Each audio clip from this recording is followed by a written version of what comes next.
पहिला चेंडू कैलास याला. सेमीफायनलचा मुकाबला आणि खूपच सुंदर असा फटका मारलेला आहे तो लेग साइडच्या दिशेने आणि चेंडू खाली येतोय तो दिनेश. खूपच सुंदर असा थ्रो पाहायला मिळतोय तो दिनेश यांच्याकडून. 2 रनांनी मात्र संतुष्ट व्हावं लागेल ते कैलास याला.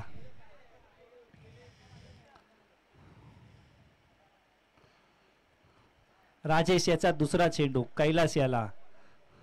खूपच सुंदर असा फटका फाईन लेगच्या दिशेने. चेंडू खाली मात्र क्षेत्ररक्षण येतोय आणि 2 रनांनी संतुष्ट व्हावं लागेल पुन्हा कैलास याला. मोठे फटके मारावे लागतील जर मोठं आव्हान गाठायचं आहे तर.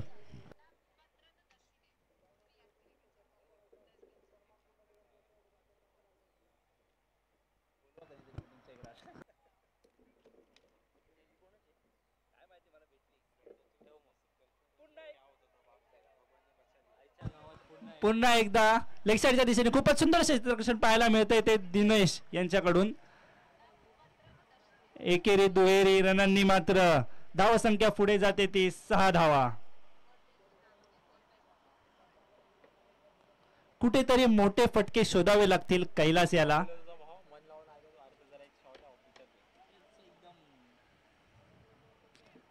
पुन्हा एकदा फाईन लेगच्या दिशेने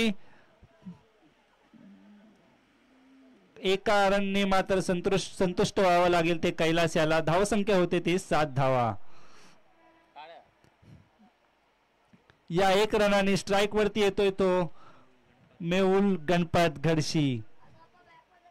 खूपच अष्टपैलू असा खेळाडू राजावाडी परिसरातून आता थेट मानसरोवर येथे पाहायला मिळणार आहे.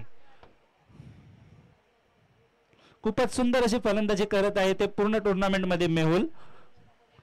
आणि पहिला चेंडू हेलिकॉप्टर फटका मारण्याचा प्रयत्न आणि कुठेतरी झेल बाद होण्याची शक्यता होती.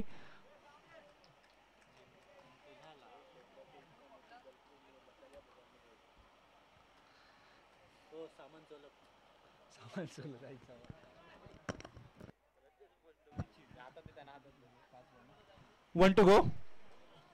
धाव संख्या होते ती 8 धावा.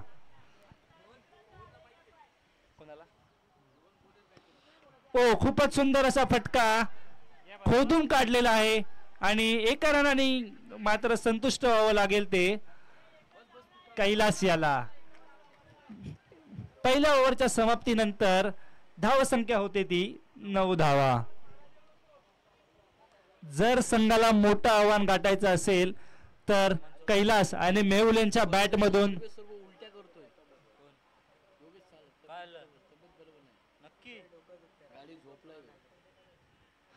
जर मोठं आव्हान गाठायचं असेल तर कैलास सालप आणि मेहुल गडशी यांच्याकडून मोठे फटके येणे खूपच आवश्यक आहे.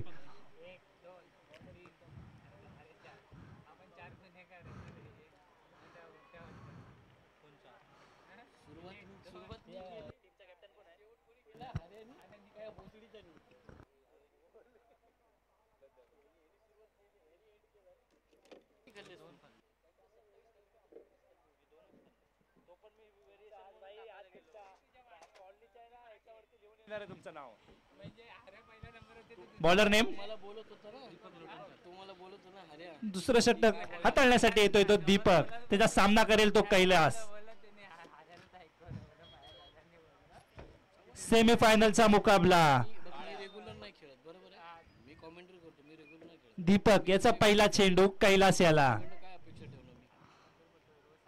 आणि खूपच सुंदर असा चेंडू पाहायला मिळतोय तो दीपक यांच्या गोलंदाजी मधून आणि हा डॉट चेंडू.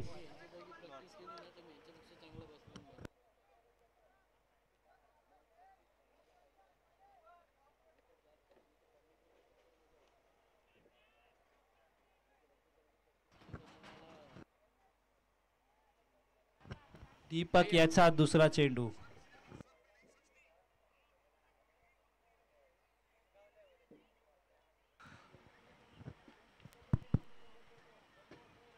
शॉर्ट बॉल आणि धावबाद होतोय तो कैलास सालप.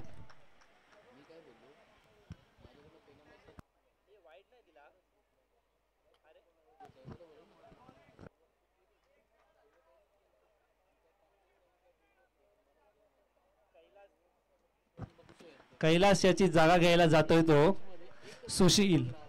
मागच्या मॅचचा मॅन ऑफ द मॅच म्हणजे सुशील गुरव.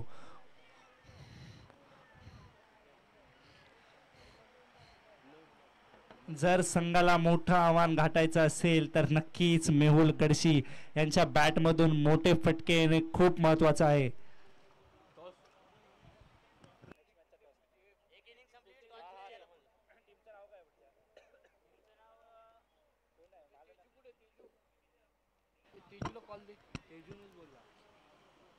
खूपच सुंदर असा फटका, चेंडू खाली येतो क्षेत्ररक्षक आणि या झेल सुटलेला आहे.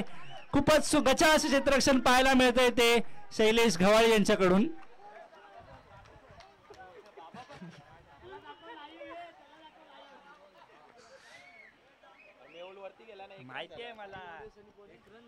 खूपच गच्चा असे क्षेत्ररक्षण पाहायला मिळतंय ते शैलेश घवाळे यांच्याकडून. हा नक्कीच मॅचचा टर्निंग पॉइंट आहे.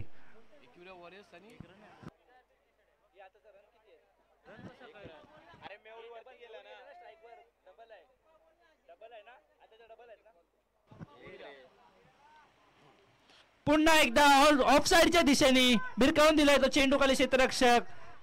झेल होण्याची संभावना होती आणि पुन्हा एकदा दुहेरी धावांनी संतुष्ट मानावं लागतंय ते मेहुल याला.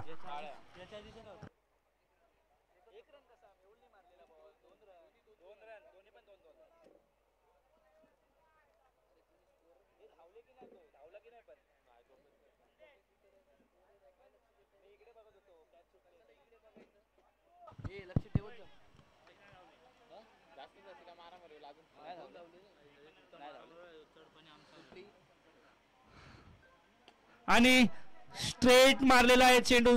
चेंडू खाली येतोय तो क्षेत्ररक्षक आणि खूपच गच्चा असे क्षेत्ररक्षण पाहायला मिळत आहे पुन्हा एकदा शैलेश घवाळी यांच्याकडून. आणि 4 धावा.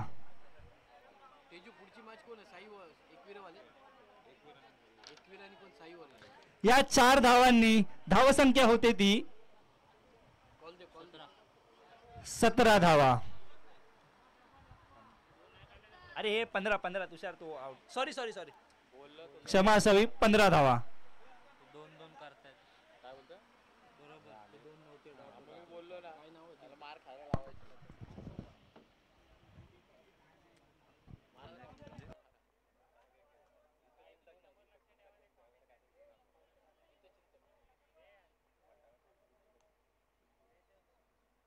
चला तर या ठिकाणी विठ्ठल रखुमाई प्रीमियर लीग आणि विठ्ठल रखुमाई मंडळाचे गोपाळ मोहिते साहेब या ठिकाणी उपस्थित आहेत.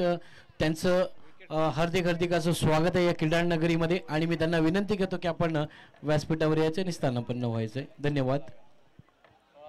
चला टॉस साठी यायचंय एकविरा आणि साई वॉरियर्स.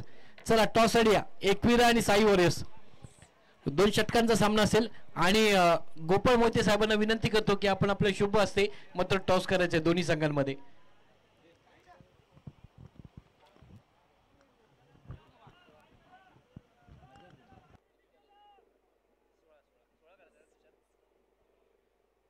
चला एकविरा आणि साई वॉरियर्स टॉस साठी या. कर्णधार व्यासपीठावर यायचं टॉस साठी.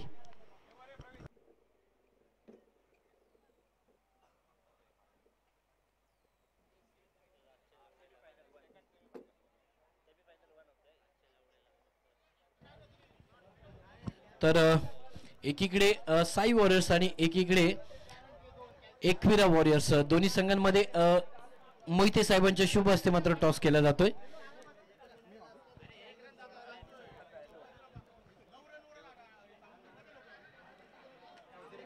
आणि टॉस मात्र एकविरा वॉरियर्स या संघाकडून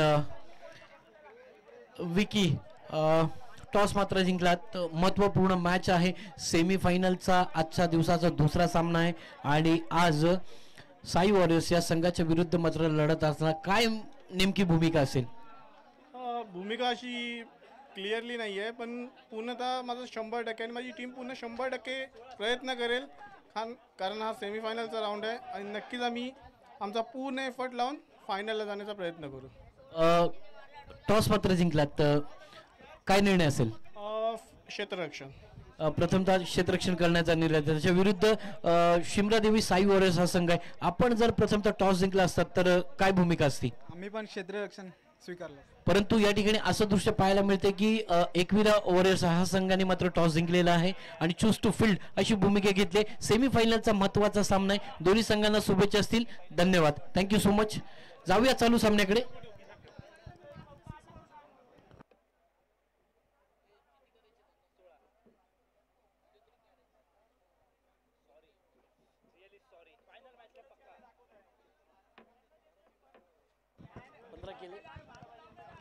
चला तर 12 चेंडू आणि विजयासाठी धावा पाहिजेत त्या 16. आघाडीची जोडी मात्र मैदानामध्ये दाखल होत आहे. आपण पाहतोय तर साईकला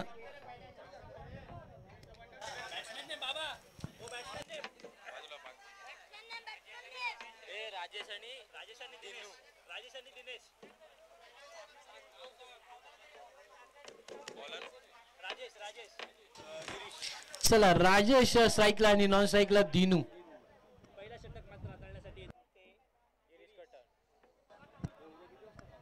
आणि सेमी फायनलचा हा सामना आहे आणि महत्वपूर्ण सामना आहे आणि पहिलं षटक मात्र गिरीश कटम याच्या हाती सोपवण्यात आलेलं आहे. पाहूया 12 चेंडू आणि 16 धावा. 16 धावा आणि 12 चेंडूचं समीकरण. कोणता संघ मात्र फायनल मध्ये प्रवेश करेल आणि कोणता संघ मात्र घरच्या प्रवासाला जाईल याची उत्सुकता मात्र लागलेली आहे. पहा रेल्वे स्टेशन देखील बाजूलाच आहे. चला एक धाव कंप्लीट केली जाते. दुहेरी धावचा प्रयत्न. क्या बात आहे. तेवढ्या चपलाईने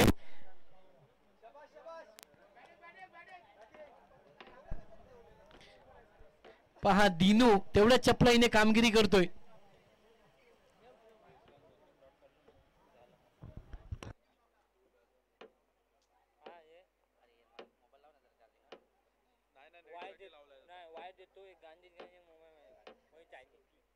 चला तर या स्पर्धेला मात्र ज्यांचा हातभार मात्र लाभला गेला अर्थातच संपूर्ण डेकोरेटर मात्र त्यांच्या माध्यमातून आपल्याला या ठिकाणी आखण्यात आला. अर्थातच मनोज दादा मी यांना विनंती करतो की आपण व्यासपीठावर यायचं आणि स्थानापन्न व्हायचंय. डेकोरेटर मनोज दादा आपण यायचं व्यासपीठावर आणि स्थानापन्न व्हायचंय. आपलं देखील सहर्ष हार्दिक असं स्वागत आहे या क्रीडांगण नगरीमध्ये.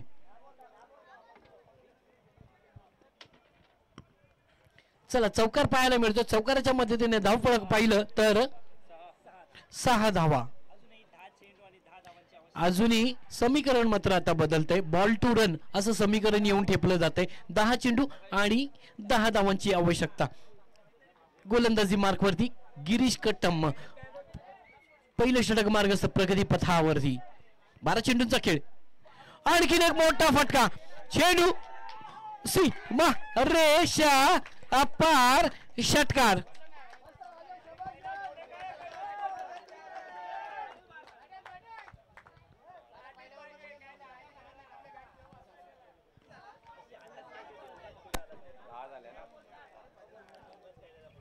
पहा मित्रांनो जो जीता वो सिकंदर आणि नावातच योद्धा आहे. राजवीर योद्धा. क्या बात आहे. 16 धावांचा पाठलाग करत असताना आज राजवीर योद्धा आज सकाळपासून एकमेकांच्या विरुद्ध लढत देत असताना आज सेमीफायनलचा सामना खेळतोय. एकदा राजवीर योद्धा संघासाठी जोरदार टाळ्या द्यायला पाहिजे मित्रांनो. आता मात्र समीकरण येऊन ठेपलंय ते 9 चेंडू आणि 4 धावा. चला तर मी या ठिकाणी देवेंद्र रेवाळे यांना विनंती करतो की आपण चेंडू गाव लावलाय. सीमा रेषा पार षटकार. 6 धावा. चला तर मैदानाचा ताबा घ्या.